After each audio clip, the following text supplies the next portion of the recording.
Halo Tujuners, balik lagi dengan 207 FM Asbuntu.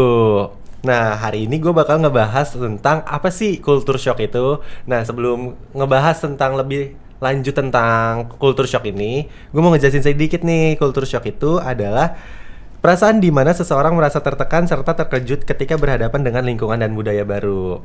Hari ini gue juga nggak sendiri. Hari ini gue sama temen gue nih, namanya Susu. Halo guys. Oke gue mau nanya nih tentang culture shock yang lo alamin. Culture shock yang lo alamin pas fase dari SMA ke perkuliahan itu kayak gimana sih, Su, kalau boleh tahu?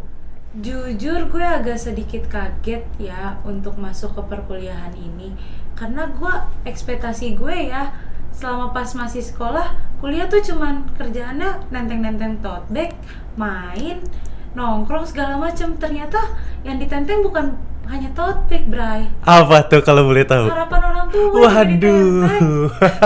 Tapi emang ekspektasi kita semua tuh kayak gitu nggak sih, dari yang mau kuliah nih dari SMA ke perkuliahan pasti ekspektasinya cuman nenteng tote bag, kelas, udah langsung pulang. Ya nongkrong opsional, apa kewajiban menurut lo, Su? Menurut gue sih kalau fase sekarang ya kewajiban sih. Kewajiban sih ya. After kelas tuh pasti harus nongkrong ya. Harus nongkrong karena bener-bener ya banyaklah tekanan dari kuliah ternyata. Oh iya, banyak sih lumayan. Gue juga ngerasain kayak gitu sih, Su. Kalau boleh tahu tekanan apa nih yang paling berat dari perkuliahan lo? Kalau gue jujur kan gue anak organisasi juga ya. Jadi gue masih susah untuk membagi waktu di mana gue harus berkuliah, di mana gue harus berorganisasi. Gue masih time management gue masih belum bisa gue atur dengan baik. Terus juga kadang dosen-dosen tuh ngasih tugasnya terlalu menyusahkan mahasiswanya sih. Kayak mereka tidak menjelaskan tapi tiba-tiba ngasih tugas yang lumayan susah menurut gue pribadi ya. Terus dengan deadline yang lumayan mepet sih. Itu yang kadang ngebuat gue pressure.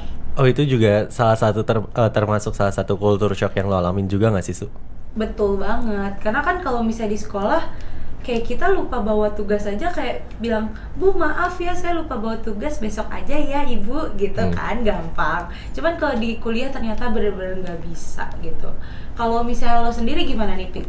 Culture shock yang gue alamin sih paling dari apa ya? Sebenarnya dari tugas juga sih, dari time managementnya juga gue harus benar-benar nge-push banget nih tentang time managementnya. Nah, soalnya kan gue pas SMK juga, gue by the way tuh gue SMK tuh bukan SMA. Oh, Nah, ya SMK gue tuh swasta. Ya lo tau lah swasta tuh kayak gimana. Swasta tuh kan pasti kan terkenal dengan nyantainya, maksudnya nggak seketat sekolah negeri gitu loh.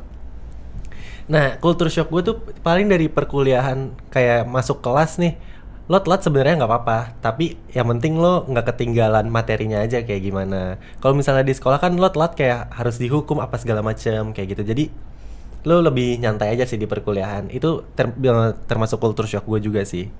Kayak gitu, Su. Tapi kalau misalnya pertemanan lu di SMK sama di kuliah tuh lu ngerasa ada perbedaan gak sih?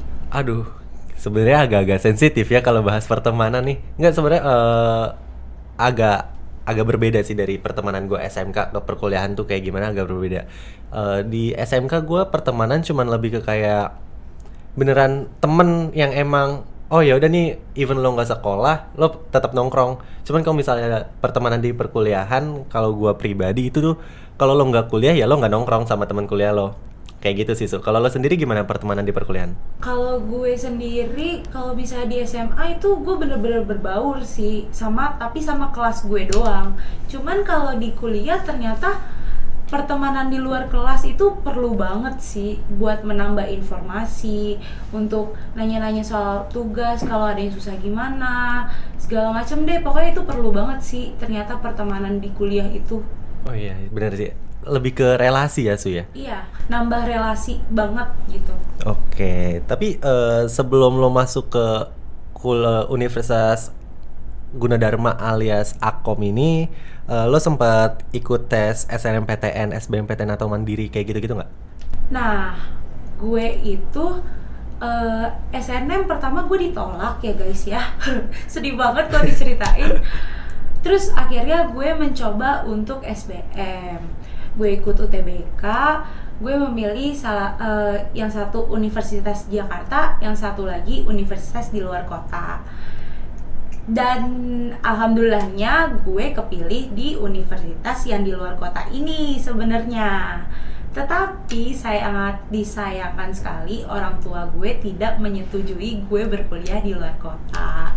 Dan berakhir gue harus merelakan universitas itu. Oke. Sedih banget sih ya.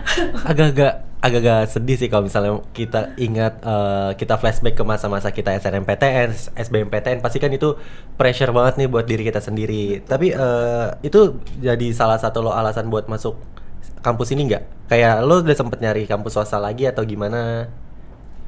Gue sih berpikir kayak gue nggak mau tadinya di kampus ini ya. Cuman karena dorongan dari bokap gue sendiri kayak kampus ini bagus loh, bisa menunjang gini dengan dijelasin sama bokap gue sendiri. Jadi gue berpikir oh yaudah deh nggak apa-apa masuk sana aja. Lagi pula kan jaraknya juga lumayan dekat dari rumah gue gitu. Oke, tapi lo nih ada ekspektasi lo nggak dari pas masuk perkuliahan ini tuh kayak gimana? Kayak ekspektasi lo, oh nanti gue perkuliahan nih gue bakal jadi kayak gini-gini nih, nanti gue magang di sini, kayak semua tuh udah lo susun secara rapi gitu atau emang let it flow aja?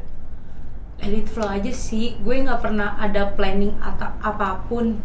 Karena kalau misalnya menurut gue ya, kalau hidup gue terlalu terplanning dan nanti nggak terjalankan, gue bakalan stres sendiri. Oh ya Gitu. benar sih, benar. Kayak gue juga kayak gitu sih, lebih ke kayak ya udahlah let it flow aja ya, apa yang dialamin ke depannya juga kan kita nggak tahu gitu. Kalau misalnya emang yang udah dilalui terus lo menyesal akan hal itu, kayak lebih ya udahlah kan udah dilalui juga, cuman lo lebih berusaha buat memperbaikinya aja mungkin ke depannya. Lebih belajar dari masa lalu gitu. Nah, iya gitu. Oke, itu pembahasan gue tentang culture shock yang emang tadi udah gue tanya-tanyain juga nih ke teman gue si Susu. Buat teman-teman di sini yang emang buat mau masuk kuliah atau mau lanjut ke dunia pekerjaan, sebenarnya lo semua pasti bakal ngalamin yang dimana namanya culture shock.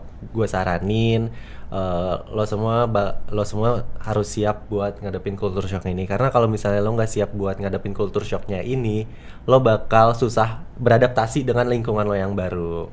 Oke, mungkin segitu aja pertanyaan dari gue. Kalau misalnya ada pertanyaan yang menyinggung atau bikin lo sedih atau ada yang bikin lo terpressure dengan pertanyaan gue sendiri, gue minta maaf banget ya. Aman. Oke teman-teman, cukup segitu aja. Assalamualaikum warahmatullahi wabarakatuh. Waalaikumsalam. Bye guys. Bombastic side eye, criminal offensive side eye. Bombastic side eye, criminal offensive side eye.